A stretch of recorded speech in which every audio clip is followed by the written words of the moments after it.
जाति धर्म और लैंगिक मसले, ये पार्ट 2 है। इसमें हम लोग पढ़ेंगे, लैंगिक मसले हो चुका है और धर्म के बारे में हम लोग पढ़ने वाले थे।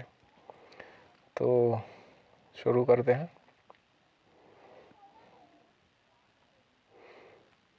यहाँ तक हो चुका था। चलिए, धर्म, सांप्रदायिकता और राजनीति, हमें यहाँ से शुरू करना है पार्ट 2 में। अब देखिए, यहाँ पे एक शब्द है पारिवारिक कानून। ये देख रहे हैं, पारिवारिक कानून। पारिवारिक कानून का मतलब होता है विवाह, तलाक, गोद लेना और उत्तराधिकार जैसे परिवार से जुड़े मसलों से संबंधित कानून। ऐसे कानूनों को क्या कहा जाता है? पारिवारिक कानून। हमारे देश में सभी धर्मों के लिए अलग अलग पारिवारिक कानून है। ठीक है, तो ये बात आप ध्यान में रखिएगा। देखिए, अब हम एकदम अलग किस्म के सामाजिक विभाजन की चर्चा करेंगे। इससे पहले हमने लिंग के आधार पर सामाजिक विभाजन देखा था, तो यहाँ हम देखेंगे धार्मिक अंतरों पर आधारित जो विभाजन होते हैं उनके। ये विभाजन लैंगिक विभाजन जैसा सार्वभौम तो नहीं है। सार्वभौम मतलब जो हर जगह व्याप्त है, हर घर में व्याप्त है, ऐसा तो बिल्कुल नहीं है। पर विश्व में धार्मिक विभिन्नता आज बड़ी व्यापक हो चली है। भारत समेत अनेक देशों में अलग अलग धर्मों को मानने वाले लोग रहते हैं, जैसा कि हमने उत्तरी आयरलैंड के मामले में देखा। अगर लोग एक धर्म को माने लेकिन उनकी पूजा पद्धति और मान्यताएं अलग अलग हो तो भी गंभीर मतभेद पैदा हो जाता है। तो मतलब एक धर्म के अगर सभी मानने वाले हैं तो भी ये मत समझिए कि सब अच्छे से चलने वाला है। अगर उनकी मान्यताएं अलग अलग हो गई, पूजा पाठ अलग अलग टाइप का हो गया, तो भी मतभेद हो सकता है। गांधी जी कहा करते थे कि धर्म को राजनीति से अलग नहीं किया जा सकता। धर्म से उनका मतलब हिंदू या इस्लाम जैसे धर्म से न होकर नैतिक मूल्यों से था। मतलब उनका धर्म का मतलब क्या था? जो अच्छाइयाँ हैं, जो नैतिक मूल्य हैं, वो है। और वही कहते थे कि धर्म को राजनीति से अलग नहीं किया जा सकता। और उनका मानना था कि राजनीति धर्म द्वारा स्थापित मूल्यों से निर्देशित होनी चाहिए। मतलब राजनीति हमेशा सच को लेकर चले, मतलब सही काम करे, धर्म द्वारा स्थापित मूल्यों से निर्देशित होनी चाहिए। अगला पॉइंट है कि अपने जो देश के मानवाधिकार समूहों का कहना है कि देश में सांप्रदायिक दंगों में मरने वाले ज़्यादातर लोग अल्पसंख्यक समुदायों के हैं। उनकी मांग है कि सरकार अल्पसंख्यकों की रक्षा के लिए विशेष कदम उठाए। तो ऐसा कौन कहता है? मानवाधिकार समूह, जो मानव के अधिकारों के हित के लिए लड़ाई करे। महिला आंदोलन का क्या कहना है भैया? महिला आंदोलन का कहना है कि सभी धर्मों में वर्णित जो पारिवारिक कानून है, चाहे कोई भी धर्म हो, महिलाओं से भेदभाव करते हैं, चाहे वो हिंदू हो, चाहे मुस्लिम हो, चाहे सिख, ईसाई। मतलब कहने का मतलब एग्जाम्पल है। तो उनका कहना है कि इन आंदोलन की मांग ये है कि सरकार इन कानूनों को समता मूलक बनाने के लिए उनमें बदलाव करे। किसी धर्म में कोई बुराई है तो उसको सरकार क्या करे? उसमें बदलाव करे। तो अब देखिए, ये सारी बातें हैं धर्म से जुड़े हैं। अब ये सभी मामले धर्म और राजनीति से जुड़े हैं, पर ये बहुत अलग या खतरनाक भी नहीं लगते। विभिन्न धर्मों से निकले विचार, आदर्श और मूल्य राजनीति में एक भूमिका निभा सकते हैं। लोगों को एक धार्मिक समुदाय के तौर पर अपनी ज़रूरतों, हितों और मांगों को राजनीति में उठाने का अधिकार होना चाहिए। बहुत इंपॉर्टेंट है। देखिए यहाँ पे कि जो लोग हैं ना, उनको एक धार्मिक समुदाय के तौर पर अपनी ज़रूरतों, हितों, मांगों को राजनीति में उठाने का अधिकार होना चाहिए। मतलब किसी धर्म में कोई प्रॉब्लम है तो उस धर्म के लोग उसको राजनीति में उठा सकते हैं, सरकार से मांग कर सकते हैं। जो सत्ता में लोग हैं उनसे मांग कर सकते हैं कि ये बदलाव करिए। और जो सत्ता में बैठे लोग हैं उनको भी धर्म के कामकाज पर नज़र रखनी चाहिए। और अगर वहाँ पे किसी का दमन, किसी के साथ भेदभाव हो रहा है तो उसको रोकना चाहिए। तो ये सारी बातें हैं। अगला पॉइंट है सांप्रदायिकता। सांप्रदायिकता का क्या मतलब होता है भैया? कि जब धर्म को राष्ट्र का आधार मान लिया जाता है। धर्म को क्या मान लिया जाता है? राष्ट्र का आधार। और पिछले अध्याय में जो उत्तरी आयरलैंड है उसका उदाहरण अगर देखा जाए तो राष्ट्रवाद की एक ऐसी अवधारणा से जुड़े खतरों को दिखाता है कि अगर धर्म को राष्ट्र का आधार मान लेंगे तो भी समस्या और भी विकराल हो जाती है। जब राजनीति में धर्म की अभिव्यक्ति एक समुदाय की विशिष्टता के दावे और पक्ष पोषण का रूप लेने लगती है। मतलब समझ रहे हैं?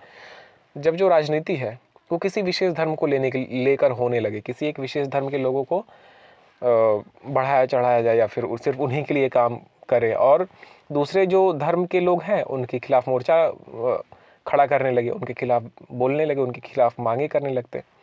और ऐसा कब होता है? जब एक धर्म के लोगों के जो विचार हैं दूसरे धर्म के लोगों से श्रेष्ठ माने जाने लगता है, और एक धार्मिक समूह अपनी मांगों को दूसरे धार्मिक समूह के विरोध में खड़ा करने लगता है। समझ रहे?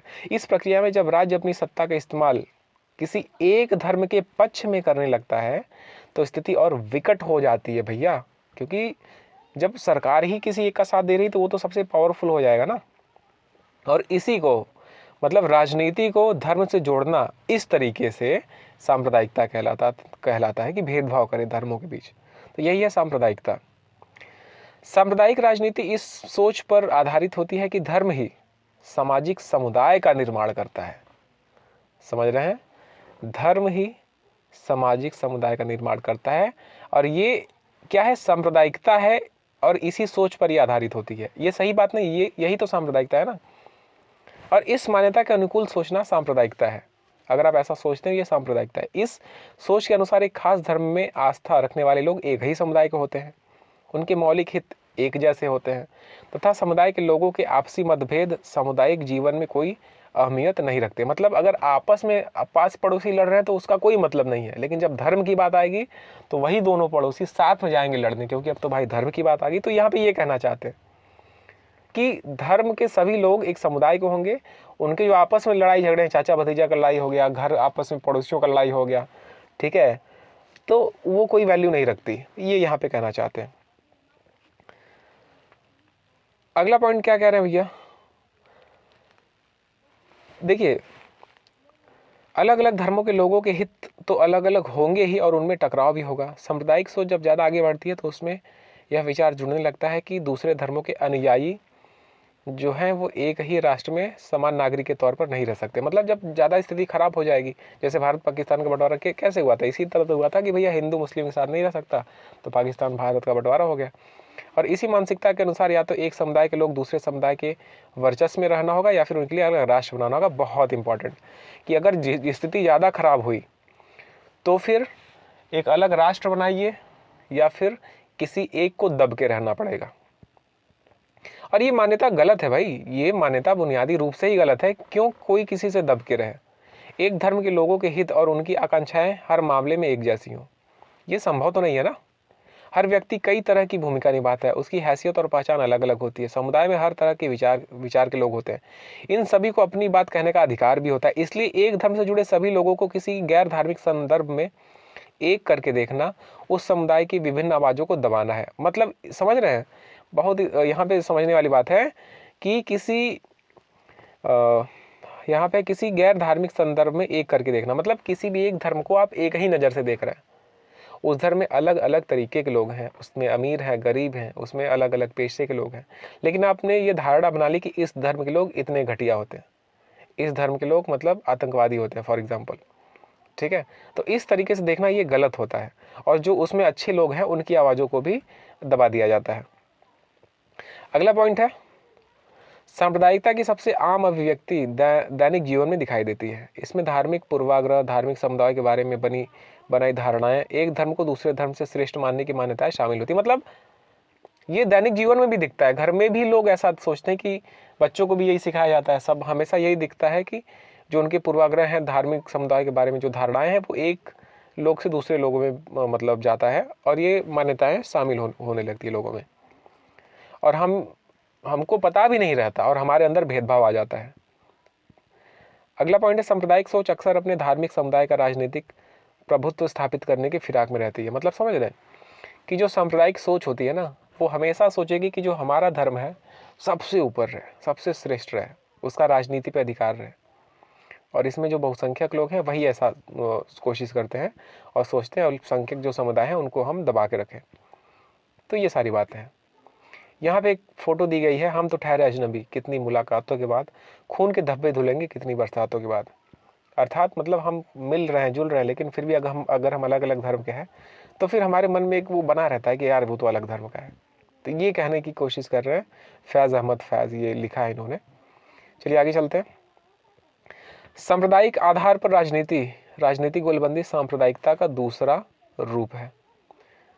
मतलब कि सांप्रदायिक आधार पर राजनीतिक गोलबंदी मतलब वही है कि धर्म को लेकर राजनीति करना, ये सांप्रदायिकता का दूसरा रूप है। जो पवित्र प्रतीक है, धर्मगुरु हैं, वो जो भावनात्मक अपील करते हैं, लोगों के मन में डर बैठाते हैं। अक्सर आपने देखा होगा कि जो जैसे कि कुछ बाबा टाइप के जो भाई अच्छे भी होते हैं, कुछ बुरे भी हैं, और जो धर्मगुरु हैं, समझ रहे हैं, अलग अलग धर्मों में, वो लोग अपने ही लोगों को भड़काने लगते हैं दूसरे धर्म के खिलाफ, डर बैठाने लगते हैं, समझ रहे। तो ये सारी चीज़ें गलत हैं। और चुनावी राजनीति में भी एक धर्म के मतदाताओं की भावनाओं को इस तरीके से ठेस पहुंचाना, उनको डराना धमकाना ताकि ये धर्म के लोग हमें ही वोट दें, इस तरीके की चीज़ें भी होती हैं। तो ये सारी चीज़ें गलत हैं। और कई बार सांप्रदायिकता अपने सबसे गंदा रूप ले लेती है। सबसे गंदा रूप मतलब हिंसा, दंगा करवा देना, नरसंहार करवा देना। लोगों में इतनी नफरत आ जाती है कि लोग एक दूसरे से धर्म के आधार पर लड़ने लगते हैं। तो ये सबसे गंदा रूप होता है सांप्रदायिकता का, कि भैया अब इतनी नफरत हो चुकी है ना कि हम एक दूसरे को मार भी सकते हैं, जो कि बहुत ही गलत चीज़ है। ऐसा नहीं होना चाहिए। और हमने आज़ादी के बाद बड़े पैमाने पे जो भारत पाकिस्तान जो बंटवारा हुआ था, उसमें भी हमने देखा था सांप्रदायिक दंगे हिंदू मुस्लिम में हुआ था। कितने लोगों की जाने गई, कितने लोगों को मारा गया। अगले टॉपिक पे आते हैं, धर्मनिरपेक्ष शासन। धर्मनिरपेक्ष का मतलब होता है कि जो किसी को भी विशेष दर्जा न दे, हर धर्म को समान रूप से देखे, ऐसे शासन को धर्मनिरपेक्ष शासन कहते हैं। और यही चीज़ है कि जो सांप्रदायिकता है ना, वो हमारे देश के लोकतंत्र के लिए एक बड़ी चुनौती रही है। हमारे संविधान निर्माता इस चुनौती के प्रति सचेत थे, वो जानते थे कि ये दिक्कत आएगी, और इसी कारण उन्होंने कहा कि भैया हमारा जो देश होगा वो धर्मनिरपेक्ष होगा। और जो यही मॉडल चुना और अनेक प्रावधान किए गए, जो कि हम क्लास 9th में पढ़ चुके हैं। भारतीय राज्य ने किसी भी धर्म को राजकीय धर्म के रूप में अंगीकार नहीं किया है। Very important. हमारे देश का कोई भी राज्य धर्म नहीं है, जैसे कि पाकिस्तान का है और अलग अलग देशों का है। इंग्लैंड में ईसाई धर्म को कहा गया है, और समझ रहे हैं। तो इस तरीके से हमारे यहाँ किसी धर्म को विशेष दर्जा नहीं दिया गया, सबको समान रूप से देखा जाता है। संविधान सभी नागरिकों और समुदायों को किसी भी धर्म का पालन करने और प्रचार करने की आज़ादी देता है। बहुत बढ़िया, ये संविधान में लिखा गया है कि कोई भी इंसान, कोई भी नागरिक, कोई भी समुदाय किसी धर्म का पालन कर सकता है और प्रचार भी कर सकता है। लेकिन हाँ, ऐसा मत करिए कि दूसरे किसी को नुकसान पहुँचे। संविधान धर्म के आधार पर किसी पर किए जाने वाले किसी भी तरह के भेदभाव को अवैध घोषित करता है। मतलब अगर किसी तरीके का भेदभाव हो रहा है तो वो अवैध माना जाएगा, आपको भेदभाव नहीं करना है। और इसके साथ ही संविधान धार्मिक समुदायों में समानता सुनिश्चित करने के लिए शासन को धार्मिक मामलों में दखल देने का अधिकार देता है। बहुत इंपॉर्टेंट है भैया, वेरी वेरी इंपॉर्टेंट, कि जो संविधान है वो शासन को, सरकार को ये अधिकार देता है कि अगर समाज में किसी धर्म में कोई भी गंदगी है, कोई भी बुराई है, तो सरकार उसमें दखल दे के उस बुराई को ख़त्म कर सकती है। समझ रहे हैं। जैसे छुआछूत जैसी प्रॉब्लम थी, उनमें भी सरकार ने ही दखल दिया कि भैया ये गलत है, इन सब इंसान है, ये सारी चीज़ें गलत है और इस तरीके से भेदभाव नहीं किया जा सकता। बात समझ में आई। तो ये सारी बातें इसमें हैं। और इस हिसाब से देखें तो धर्मनिरपेक्षता कुछ पार्टियों या व्यक्तियों की एक विचारधारा भर नहीं है। यह विचार हमारे संविधान की बुनियाद है। जो धर्मनिरपेक्षता है वो हमारे संविधान की बुनियाद है। हमारा संविधान इसी बुनियाद पर टिका हुआ है कि हमारे देश में अलग अलग धर्म के लोग हैं, वो साथ में मिल कर रहे हैं भैया, इतना दंगा फसाद ना हो, मार काट ना हो। तो ये सारी बात है। हमारा देश इसी बुनियाद पर टिका हुआ है। किस बुनियाद पर? धर्मनिरपेक्षता पर। बात समझ में आई। और यह भारत की बुनियादी अवधारणा के लिए एक चुनौती है, एक खतरा है। जो क्या खतरा है? ये सांप्रदायिकता। हमारी तरह का धर्मनिरपेक्ष संविधान जरूरी चीज़ है, पर अकेले इसी के बूते सांप्रदायिकता का मुकाबला नहीं किया जा सकता। हमें अपने दैनिक जीवन में सांप्रदायिक पूर्वाग्रह और दुष्प्रचारों का मुकाबला करना होगा। मतलब समझ रहे, सरकार तो देखिए कोशिश कर रही है भाई, लेकिन हमें भी तो कोशिश करना होगा। हमें भी तो देखना होगा कि हम कैसे, हमारी सोच कैसी, हमारे घर में कैसा सोच है, हमारे समाज में कैसी चीज़ें चल रही हैं, ठीक है, हम कैसे लोगों से मिल रहे हैं, कहीं हमारे अंदर नफरत तो नहीं भरा जा रहा है। ये सारी चीज़ें हमें समझनी पड़ेगी, और तब जाके एक समता मूल समाज का निर्माण कर पाएंगे, जहां लोग एक दूसरे से नफरत नहीं करेंगे। बात समझ में आ रही है। तो ये है धर्म से संबंधित जो मसले हैं, वो उस पर हमने बात की, और ये पार्ट 2 था। यहाँ से आगे शुरू का जाति और राजनीति, जो हम पार्ट 3 में देखेंगे, लेकिन वीडियो लंबा हो जाएगा, इसीलिए हम इसको अगले पार्ट में बनाएंगे। अच्छा, धर्म से संबंधित कुछ और पॉइंट्स है जो हम देख लेते हैं। यहाँ पे देखिए यहाँ पे एक पॉइंट है कि देखिए, एक आम धारणा ये थी कि देश की आबादी में मुसलमानों का प्रतिशत इतना बढ़ जाएगा कि दूसरे धर्म समुदाय उनसे पीछे हो जाएंगे। ये अक्सर आपने सुना होगा कि भैया इतनी जनसंख्या ये लोग बढ़ा रहे हैं। लेकिन फिर प्रधानमंत्री जी ने एक उच्च स्तरीय समिति बनाई, और इस समिति ने पूरा आकलन किया और फिर उन्होंने ये बताया भैया कि मुस्लिम आबादी का अनुपात थोड़ा जरूर बढ़ेगा, लेकिन अगले 50 सालों में भी यह बढ़कर 3 से 4% ही रहेगा। भाई बढ़ेगा तो बाकी सबका भी तो बढ़ेगा, सिर्फ उन्हीं का तो बढ़ नहीं जाएगा। और डेथ रेट भी है, मतलब मृत्यु दर भी है, जन्म दर भी है, ठीक है, बर्थ रेट, ये सारी चीज़ें हैं। तो ऐसा नहीं कि एकदम बढ़े, ये सब यही चीज़ है ना, इन्हीं सब चीज़ों से हम नफरत फैलाते हैं एक दूसरे के प्रति। देखो भैया कितना आबादी बढ़ा रहा है ये कह कह के, ठीक है। और ये सारी बातें हैं जो एनसीईआरटी में दी गई है। और यहाँ पे एक आंकड़ा भी दिया गया है जो आप देख सकते हैं, हिंदू 80.5% है हिंदू, मुसलमान है 13.4%, और उसके बाद जो भी बचे हैं जैसे कि ईसाई 2.3%, सिख 1.9%, ठीक है। ये सारी चीज़ें इसमें दी गई हैं। तो सबसे ज़्यादा आबादी किसकी है? हिंदू की, ठीक है।